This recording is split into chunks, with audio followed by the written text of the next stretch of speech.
अध्याय का नाम है युग अवतार गांधी। सबसे पहले हम कविता का परिचय पढ़ेंगे। गांधी व्यक्ति ही नहीं, एक विचार का नाम है जो कभी खत्म नहीं होगा। प्रस्तुत कविता में कवि ने गांधी जी के जादुई व्यक्तित्व का उल्लेख किया है। स्वतंत्रता आंदोलन के समय गांधी जी का जो स्वरूप निखरकर सामने आया, कविता में उसी की प्रधानता है। कविता पढ़ते हैं। चल पड़े जिधर दो डगमग में, चल पड़े कोटि पग उसी ओर, पड़ गई जिधर भी एक दृष्टि, गड़ गए कोटि द्रग उसी ओर। जिसके सिर पर निज धरा हाथ, उसके सिर रक्षक कोटि हाथ, जिस पर निज मस्तक झुका दिया, झुक गए उसी पर कोटि मात। तुम बोल उठे युग बोल उठा, तुम मौन बने युग मौन बना, कुछ कर्म तुम्हारे संचित कर, युग कर्म जगा युग धर्म तना। धर्म आडंबर के खंडहर पर कर पद प्रहार कर धरा ध्वस्त, मानवता का पावन मंदिर निर्माण कर रहे सृजन व्यस्त। बढ़ते ही जाते दिग्विजयी, गढ़ते तुम अपना रामराज, आत्महुति के मणिमाणिक से मरने जननी का स्वर्ण ताज। पिसती कराहती जगती के प्राणों में भरते अभेदान, अधमरे देखते हैं तुमको, किसने आकर ये किया त्राण। है अस्त्र शस्त्र कुंठित लुंठित, सेनाएं करती गृह प्रयाण, रणभेरी तेरी बजती है, उड़ता है तेरा ध्वज निशान। हे युग दृष्टा हे युग सृष्टा, पढ़ते कैसा ये मोक्ष मंत्र, इस राजतंत्र के खंडहर में उगता अभिनव भारत स्वतंत्र। तो इसके कवि हैं सोहनलाल द्विवेदी जी। कविता में कवि कहना चाहता है कि चल पड़े जिधर दो डगमग में, चल पड़े कोटि पग उसी ओर। यानी गांधी जी का इसमें बताया गया है कि युग अवतार गांधी, यानी युग का अवतार कहे जाने वाले गांधी, जो कभी पीछे नहीं हटते थे, हमेशा आगे ही बढ़ते रहते थे। तो सोहनलाल द्विवेदी जी ने इसमें बताया है कि चल पड़े जिधर, यानी गांधी जी के पैर, पग किसे कहेंगे? पैर। डग भी पैर होता है और पग भी पैर ही होता है। तो जिधर भी गांधी जी के पैर चल पड़े, उधर ही आपके अनुयायी, करोड़ों अनुयायी, यानी कोटि मीन्स चल पड़े कोटि पग उसी ओर, करोड़ों अनुयायियों के पैर भी उसी तरफ चल पड़े। क्योंकि जो गांधी जी कहा करते थे, आपके अनुयायी भी उसका अनुसरण करते थे और उनकी तरफ ही चल पड़ते थे। पड़ गई जिधर भी एक दृष्टि, दृष्टि यानी आप जिधर भी देखते थे, गड़ गए कोटि द्रग उसी ओर, जिधर भी आप देखते थे कोटि कोटि अनुयायी यानी करोड़ों अनुयायी भी उधर की तरफ ही देखने लगते थे।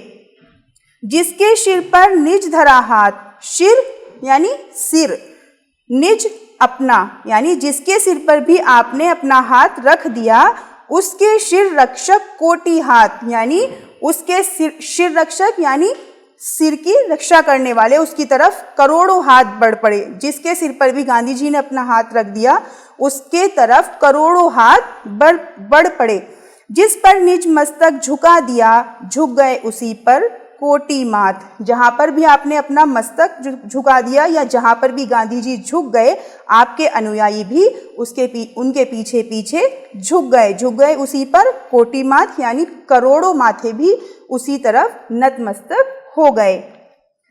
तुम बोल उठे युग बोल उठा, तुम मौन बने युग मौन बना। कवि कहता है कि युग के अवतार गांधी जी का संसार के सभी लोग अनुसरण करने लगे और जब आप बोलते थे तो युग बोल उठता था, यानी सब लोग बोल उठते थे। तुम मौन बने युग मौन बना, यानी जहां गांधी जी चुप रहते थे, आपके अनुयायी भी वहां पर चुप रहना पसंद करते थे। कुछ कर्म तुम्हारे संचित कर, युग कर्म जगा युग धर्म तना। यानी जब हम आपके कर्मों को संचित करते हैं, संचित करना इकट्ठा करना, जब हम आपके कर्मों को इकट्ठा करते थे, सबसे बड़ा कर्म क्या था गांधी जी का? कि वो अहिंसा परमो धर्म, अहिंसा को ही अपना धर्म मानते थे। तो जब हम आपके अच्छे कर्मों को संचित करते हैं, तुम बोल उठे युग बोल उठा, तुम मौन बने युग मौन बना, कुछ कर्म तुम्हारे संचित कर, युग कर्म जगा युग धर्म तना। यानी कि कवि कहता है कि युग के अवतार गांधी जी का सभी लोग संसार में अनुसरण करने लगे थे। तो जब गांधी जी बोलते थे तो युग बोल उठता था, आपके अनुयायी भी उनके पीछे पीछे बोलते थे। जो बात गांधी जी कहना चाहते थे वही सब अनुसरण करते थे और वही कहते थे। तुम मौन बने युग मौन बना। जब गांधी जी चुप रहते थे तो आपके अनुयायी भी वहाँ पर चुप रहना पसंद करते थे। कुछ कर्म तुम्हारे संचित कर, युग कर्म जगा युग धर्म तना। जब हम आपके कर्मों को संचित करते हैं, संचित करना इकट्ठा करना, कर्म यानी आपके कार्य, जो आपके अच्छे कार्य थे।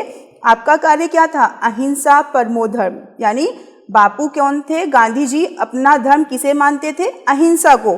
तो जब हम आपके अच्छे कामों को इकट्ठा करते हैं तो युग युग तक आपके काम कर्म जाग उठते हैं और आपका धर्म हमेशा, जो अहिंसा का धर्म था, वो हमेशा जग में उसका बोलबाला रहा। धर्म अडंबर के खंडहर पर कर पद प्रहार कर धरा ध्वस्त, मानवता का पावन मंदिर निर्माण कर रहे सृजन व्यस्त। तो धर्म अडंबर यानी धर्म के जो अडंबर थे, कुछ लोगों ने धर्म अडंबर के रूप में बनाया हुआ था। तो क्या किया गांधी जी ने? धर्म अडंबर के खंडहर पर, जो धर्म रूपी अडंबर बना हुआ था, उसके खंडहर पर कर पद प्रहार कर धरा ध्वस्त, उस पर अपने पैरों से प्रहार करके उसको नष्ट कर दिया, ध्वस्त कर दिया। मानवता का पावन मंदिर, और उस धर्म अडंबर के खंडहर को पैरों से कुचलकर या ध्वस्त कर कर क्या बनाया? मानवता का पावन मंदिर निर्माण कर रहे सृजन व्यस्त। मानवता का पावन मंदिर खड़ा किया और दोबारा से संसार का निर्माण करने में व्यस्त हो गए। बढ़ते ही जाते दिग्विजयी, गढ़ते तुम अपना राम राज, आत्म आहुति के मणिमाणिक से मरने जन्नी का स्वर्ण ताज। यानी बढ़ते ही जाते, गांधी जी हमेशा आगे बढ़ते रहते थे, पीछे मुड़ के कभी उन्होंने देखना पसंद नहीं किया। तो बढ़ते ही जाते दिग्विजयी, दिग्विजयी यानी सभी दिशाओं को जीतने वाला, और जहां भी जाते थे सब जगह जीतकर ही वापस लौटते थे। गढ़ते तुम अपना रामराज, जहां भी जाते थे अपना अहिंसा का पाठ पढ़ाकर सारी दिशाओं को जीतकर ही अपना रामराज वहां पर स्थापित कर दिया करते थे। आत्म आहुति के मणिमाणिक से, मणिमाणिक क्या होते हैं? रत्न होते हैं या चमकीले कीमती पत्थर होते हैं।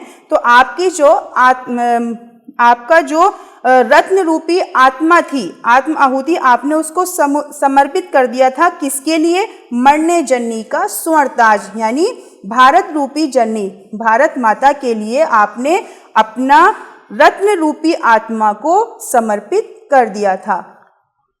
पिसती कराहती जगती के प्राणों में भरते अभेदान, यानी जो संसार के दलित थे और जो कुंठित लोग थे, गरीब लोग थे, उनकी पिसती कराहती जगती के प्राणों में भरते अभेदान। अभय मीन्स निडरता का दान करते थे। आप उनको बताते थे कि हमेशा निडरता के साथ हमें आगे बढ़ना है। जो संसार में दलित लोग थे, गरीब लोग थे, उनको हमेशा निडरता के साथ आगे बढ़ने को आप कहते थे।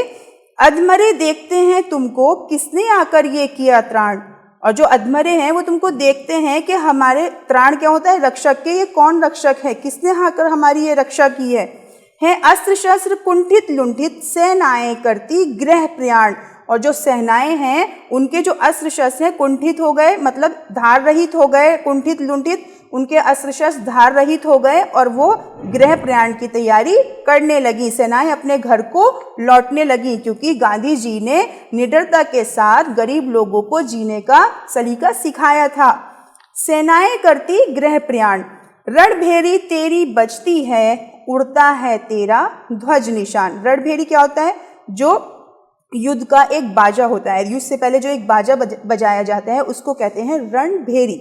तो रणभेरी तेरी बजती है, उड़ता है तेरा ध्वज निशान। और जब आपके इतने अच्छे कर्मों की वजह से युद्ध का जब बाजा बजता है तो आपका ही, यानी गांधी जी के नाम का ही ध्वज फहराता है। हे युग दृष्टा, हे युग सृष्टा, पढ़ते कैसा ये मोक्ष मंत्र। युग दृष्टा क्या होता है? युग को देखने वाला, दृष्टा देखने वाला। युग सृष्टा यानी सृष्टा किसे कहेंगे? निर्माण करने वाला। हे युग दृष्टा, हे युग सृष्टा, पढ़ते कैसा ये मोक्ष मंत्र, इस राजतंत्र के खंडहर में उगता अभिनव भारत स्वतंत्र। क्या कहना चाहता है कवि कि हे युग दृष्टा, हे युग को देखने वाले, हे युग का निर्माण करने वाले, आप ये कौन सा मोक्ष मंत्र पढ़ते हो, यानी ये कौन सा मुक्ति का मंत्र पढ़ते हो कि इस राजतंत्र के खंडहर में उगता अभिनव भारत स्वतंत्र, कि इस राजतंत्र में, अंग्रेजी राजतंत्र के खंडहर में अभिनव भारत यानी नया भारत, नए भारत का झंडा इस राजतंत्र में, राजतंत्र के खंडहर में फहरा उठता है। ऐसा आप कौन सा मुक्ति मंत्र पढ़ते हो कि आपकी वजह से इस अंग्रेजी राजतंत्र के अंदर नए भारत का झंडा लहरा उठता है।